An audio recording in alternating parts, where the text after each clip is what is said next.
Saudi আরব না যাওয়াই better. ওই শেখ মুজিবের একটা কথা বলছে না যে সবাই ভাই সোনার খনি, আমি বেশি চোরে গনি। তাই বাংলাদেশ হয়েছে সব চোর আর হয়েছে সব দালালে ভরা। কি ঠিক বলছি না?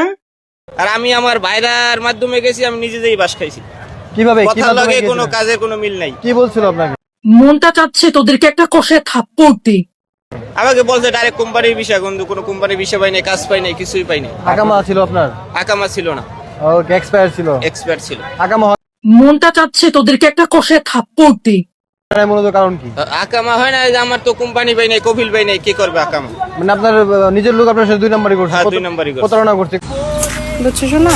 কত লাখ টাকা দিয়ে গিয়েছিলেন? প্রায় 4 লাখ, আর ওই বিদেশ যাই আরো খরচ হয়েছে প্রায় 2 লাখ, প্রায় 6 লাখের উপর। কতদিন আমায় মাঝি নদীতে হাত ছাড়িয়া আগে গিয়েছিলেন? প্রায় 2 বছর।